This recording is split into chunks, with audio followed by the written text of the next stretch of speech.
370 ರದ್ದಿನ ಬಳಿಕ ನಡೀತಾ ಇರತಕ್ಕಂಥ ಮೊದಲ ಚುನಾವಣೆ. ತ್ರಿವಳಿ ತಲಾಖ್ ರದ್ದಾಯಿತು, ಕಾಶ್ಮೀರಿ ಪಂಡಿತರು ವಾಪಸ್ ಬಂದಾಯಿತು. ಭಯೋತ್ಪಾದನೆಯಿಂದ ಶಾಂತವಾದ ಕಾಶ್ಮೀರದಲ್ಲಿ ಈಗ ಚುನಾವಣಾ ಬಿಸಿ ಜೋರಾಗಿದೆ. ಬಿಜೆಪಿ ಕೈ ಹಿಡಿಯಲಿದೆಯಾ?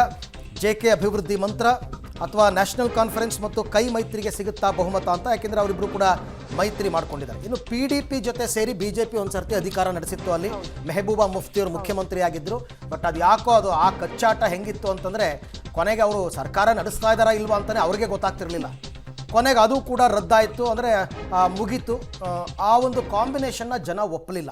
ಯಾಕೆಂದರೆ PDPಯ ತತ್ವ ಸಿದ್ಧಾಂತಕ್ಕೂ BJPಯ ತತ್ವ ಸಿದ್ಧಾಂತಕ್ಕೂ ಅಜಗಜಾಂತರ ವ್ಯತ್ಯಾಸ.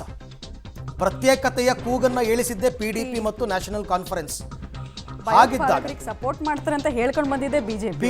ಹಾಗಿದ್ದಾಗ ಈ ಸರ್ತಿ ಅಂತೂ ಅವರು ಬೇರೆ ಬೇರೆ ಆಗಿದ್ದಾರೆ. ಬಟ್ ಒಂದು ಮಾತು ಕೇಳಿ ಬರ್ತಾ ಇದೆ, ಅಕಸ್ಮಾತ್ ಏನಾದರೂ ಅತಂತ್ರ ಆದ್ರೆ PDPನೂ ಕೂಡ ಕಾಂಗ್ರೆಸ್ ಜೊತೆ ಕೈ ಜೋಡಿಸುತ್ತೆ. ಯಾಕಾಗಬಾರ್ದು ಅಂತ ಕೇಳಿದ್ದಾರೆ. PDP, ಕಾಂಗ್ರೆಸ್ ಮತ್ತು ನ್ಯಾಷನಲ್ ಕಾನ್ಫರೆನ್ಸ್ ಸೇರಿಕೊಂಡು ಸರ್ಕಾರ ರಚನೆ ಮಾಡ್ತಾರೆ. ಅದಕ್ಕೆ ಇವರೊಂದು ಕಲ್ಲು ಇಟ್ಟಿದ್ದಾರೆ. ಏನು, ಲೆಫ್ಟಿನೆಂಟ್ ಗವರ್ನರ್ ಇಂದ 5 ಜನರನ್ನ ಆಯ್ಕೆ ಮಾಡಿಕೊಂಡು ಕಡಿಮೆ ಬಂದ್ರೆ 5 ಜನರನ್ನ ನಾಮಿನೇಟ್ ಮಾಡುವಂತ ಒಂದು ಹಕ್ಕು ಕೊಟ್ಟಿದ್ದಾರೆ. ಓಕೆ, ಇಂಡಿಯಾ ಒಕ್ಕೂಟಕ್ಕೆ ಅತಿ ಹೆಚ್ಚು ಸ್ಥಾನ ಸಿಗುವಂತಹ ಭವಿಷ್ಯವನ್ನ ಈಗಾಗಲೇ ಎಕ್ಸಿಟ್ ಪೋಲ್ಗಳು ನುಡಿತಾ ಇದೆ. ಅತಿ ದೊಡ್ಡ ಪಕ್ಷವಾದ್ರೂ ಬಹುಮತ ಅನ್ನೋದು ದಕ್ಕೋದು ಅನುಮಾನ.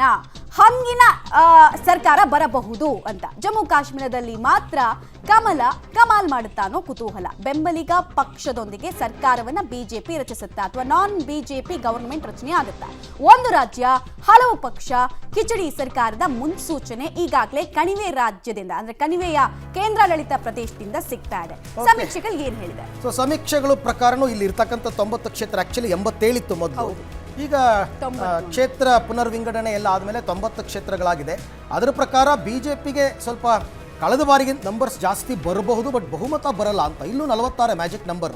ಸೊ ಅದರ ಪ್ರಕಾರ ಕೆಲವು ಸಮೀಕ್ಷೆಗಳು ಕಾಂಗ್ರೆಸ್ಗೆ, ಅಂದರೆ ಕಾಂಗ್ರೆಸ್ ಪ್ಲಸ್ ನ್ಯಾಷನಲ್ ಕಾನ್ಫರೆನ್ಸ್ಗೆ ಬಹುಮತವನ್ನೇ ಕೊಟ್ಟಿದ್ದಾರೆ.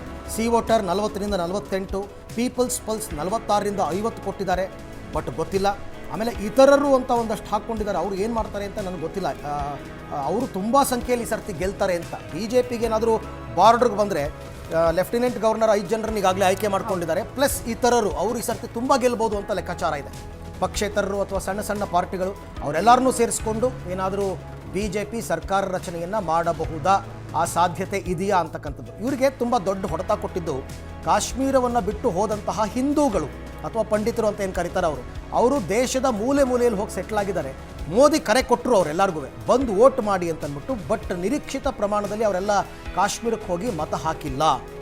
ಅಲ್ಲಿ ಮುಸ್ಲಿಂ ಬಾಹುಳ್ಯ ಇರತಕ್ಕಂಥ ಕ್ಷೇತ್ರದಲ್ಲಿ ವೋಟ್ ಪರ್ಸೆಂಟೇಜ್ ಜಾಸ್ತಿ ಇದೆ. ಅದು ಕಾಂಗ್ರೆಸ್ ಮತ್ತು ನ್ಯಾಷನಲ್ ಕಾನ್ಫರೆನ್ಸ್ಗೆ ಬಿದ್ದಿದೆ ಅಂತಕ್ಕಂಥ ಲೆಕ್ಕಾಚಾರ. ಹಾಗಾಗಿ ಅವರಿಬ್ಬರು ಸೇರಿಕೊಂಡು ಸರ್ಕಾರ ರಚನೆ ಮಾಡಬಹುದು ಅಂತಕ್ಕಂಥ ನಿರೀಕ್ಷೆ ಇದೆ. ಬಟ್ ಏನೇ ಆದರೂ ರಿಸಲ್ಟ್ ಅಂತೂ ತುಂಬ ಕುತೂಹಲ ಕೆರಳಿಸಿದೆ. ಹಾಗಾದರೆ 370 ರದ್ದು ಮಾಡಿರ್ತಕ್ಕಂಥದ್ದು ಆ ರಾಜ್ಯದ ಜನರಿಗೆ ಒಪ್ಪಿಗೆ ಇಲ್ವಾ? ಅದಕ್ಕೂ ಆ ಪ್ರಶ್ನೆಗೂ ಕೂಡ ಒಂದು ಉತ್ತರ ಸಿಗುತ್ತೆ. ಮತ್ತು ತ್ರಿವಳಿ ತಲಾಖ್ ಮಹಿಳೆಯರನ್ನು ಸೆಳೆದಿಲ್ವಾ? ಅದಕ್ಕೂ ಕೂಡ ಉತ್ತರ ಸಿಗುತ್ತೆ. ಬಟ್ ಬಹುತೇಕ ಹೇಳ್ತಾ ಇರೋದು ಒಂದು ರೀತಿ ಹಂಗ್ ಅಸೆಂಬ್ಲಿ ಆಗುತ್ತೆ ಅಂತಲೇ. ಯಾರಿಗೂ ಕೂಡ ಹರಿಯಾಣದಲ್ಲಾದರೆ ಭರ್ಜರಿ ಬಹುಮತ ಕೊಟ್ಟಿದ್ದಾರೆ ಕಾಂಗ್ರೆಸ್ಗೆ, ಬಟ್ ಇಲ್ಲಿ ಹಂಗಾಗಿಲ್ಲ. ಸೊ ಕಾಶ್ಮೀರ ವಿಧಾನಸಭೆ 2014ರಲ್ಲಿ BJP 25, ಕಾಂಗ್ರೆಸ್ 12, PDP 28, NC 15, ಇತರರು 7 ಗೆದ್ದಿದ್ರು. ಈ ಸರ್ತಿ ಏನಾಗುತ್ತೆ ನೋಡೋಣ. ಎಸ್, ಈ ಬಗ್ಗೆ ಕೂಡ ಮತ್ತಷ್ಟು ಮಾಹಿತಿ ನನ್ನ ಕೊಲೀಗ್ ಶಬೀರ್ ಅವರಿಂದ ಪಡ್ಕೊಳ್ಳೋಣ. ಶಬೀರ್, ಚುನಾವಣೋತ್ತರ ಸಮೀಕ್ಷೆಗಳು ಹೇಳ್ತಾ ಇರ್ತಕ್ಕಂಥದ್ದು ಇಲ್ಲೂ ಕೂಡ ಹಂಗ್ ಅಸೆಂಬ್ಲಿ ಆಗುತ್ತೆ ಅಂತಂದ್ಬಿಟ್ಟು. ಬಟ್ ಈ ಸರ್ತಿ ಚುನಾವಣೆ ನಡೆದಿರ್ತಕ್ಕಂಥದ್ದು ಯಾವ ವಿಚಾರಗಳ ಆಧಾರದಲ್ಲಿ ಜಮ್ಮು ಕಾಶ್ಮೀರದಲ್ಲಿ, ಮತ್ತೆ ಏನು ನಿರೀಕ್ಷೆ ಇದೆ ಅಂತ? ಅರವಿಂದ್, ಒಮ್ಮೆ ಈ ಜಮ್ಮು ಕಾಶ್ಮೀರದಲ್ಲಿ ನಡೆದಂಥ ಚುನಾವಣೆಯ ಪ್ಯಾಟರ್ನ್ ಹೇಳ್ಬಿಡ್ತೀನಿ.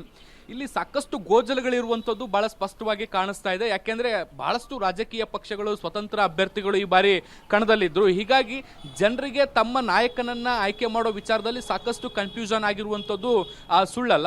ಯಾಕೆಂದರೆ ಒಂದು ಕಡೆ NC ಮತ್ತು ಕಾಂಗ್ರೆಸ್ನ ಮೈತ್ರಿ ಆಗಿರ್ಬೋದು, ಮತ್ತೊಂದು ಕಡೆ PDP ಆಗಿರ್ಬೋದು, ಮತ್ತೊಂದು ಕಡೆ BJP ಮತ್ತು ಅದರ ಪಾಲುದಾರರ ಪಕ್ಷಗಳಾಗಿರ್ಬೋದು. ಹೀಗೆ ಸಾಕಷ್ಟು ಪಕ್ಷಗಳಾಗಿರುವಂಥ ಹಿನ್ನೆಲೆಯಲ್ಲಿ ಈ ಬಾರಿ ಫಲಿತಾಂಶ ಒಂದು ಪಕ್ಷಕ್ಕೆ ಸಿಗುವಂಥದ್ದು ಅಥವಾ ಒಂದು ಮೈತ್ರಿಗೆ ಸಿಗುವಂಥದ್ದು ಅನುಮಾನ ಅನ್ನುವಂತಹ ಮಾತುಗಳು ಕೇಳಿ ಬರ್ತಾ ಇರುವಂತದ್ದು. ಅದಕ್ಕೆ ಪೂರಕವಾದಂತಹ ಒಂದು ಸಮೀಕ್ಷೆಗಳನ್ನ ಈಗ ಚುನಾವಣೋತ್ತರ ಸಮೀಕ್ಷೆಗಳು ಕೂಡ ನೀಡಿರುವಂತದ್ದು. ಹೀಗಾಗಿ ಈ ಬಾರಿ 10 ವರ್ಷಗಳ ಬಳಿಕ ಏನು ವಿಧಾನಸಭೆ ಚುನಾವಣೆ ನಡೀತಾ ಇದೆ, ಅಲ್ಲಿ ಒಂದು ಹಂಗ್ ಅಸೆಂಬ್ಲಿ ಬರ್ಬೋದು ಅನ್ನುವಂತಹ ಲೆಕ್ಕಾಚಾರಗಳು ಕೂಡ ನಡೀತಾ ಇದಾವೆ.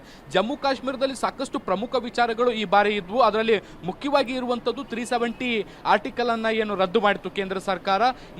ಈ ಒಂದು ನಿರ್ಧಾರದ ಪರವಾಗಿ ಜನರು ಇದ್ದಾರಾ ಅಥವಾ ವಿರುದ್ಧವಾಗಿದ್ದಾರಾ ಅನ್ನುವಂತಹ ಮಾತುಗಳು, ಅಂದ್ರೆ ಒಂದು ಅಭಿಪ್ರಾಯ ಈ ಬಾರಿ ಸ್ಪಷ್ಟವಾಗಿ ಗೊತ್ತಾಗುತ್ತೆ. ಇದ್ರ ಜೊತೆಗೆ ತ್ರಿವಳಿ ತಲಾಖನ್ನ ರದ್ದು ಮಾಡೋದಾಗಿರ್ಬೋದು, ಕಾಶ್ಮೀರಿ ಪಂಡಿತರಿಗೆ ವಾಪಸ್ ಆಶ್ರಯವನ್ನು ಕೊಡುವಂತದ್ದಾಗಿರ್ಬೋದು, ಈ ರೀತಿಯಾದಂತಹ ಸಾಕಷ್ಟು ವಿಚಾರಗಳು, ವಿಶೇಷವಾಗಿ ಜಮ್ಮು ಕಾಶ್ಮೀರದಲ್ಲಿ ಭದ್ರತೆ ಮತ್ತೆ ಶಾಂತಿಯನ್ನು ನೆಲೆಗೊಳಿಸುವಂಥದ್ದು, ಭಯೋತ್ಪಾದನೆ ನಿಗ್ರಹವನ್ನ ಮಾಡುವಂಥದ್ದು, ಮತ್ತೆ ಕಲ್ಲು ತೂರಾಟದಂತ ಇನ್ಸಿಡೆಂಟ್ಗಳೇನಿದ್ವು ಅವುಗಳನ್ನು ಕಡಿಮೆ ಮಾಡುವಂಥದ್ದು, ಮುಖ್ಯವಾಗಿ 370 ರದ್ದು ಮಾಡಿದ ಬಳಿಕ ಕಾಶ್ಮೀರದಲ್ಲಿ ಬಹಳ ದೊಡ್ಡ ಪ್ರಮಾಣದ ಹೂಡಿಕೆ ಬರ್ಬೋದು, ಇದರಿಂದ ನಿರುದ್ಯೋಗ ಸಮಸ್ಯೆ ನಿವಾರಣೆ ಆಗ್ಬೋದು ಅನ್ನುವಂತಹ ಸಾಕಷ್ಟು ಅಭಿಪ್ರಾಯಗಳಿದ್ವು. ಈ ಎಲ್ಲ ಅಭಿಪ್ರಾಯಗಳ ಮೇಲೆ ಈ ಒಂದು ಚುನಾವಣೆ ನಡೆದಿರುವಂಥದ್ದು.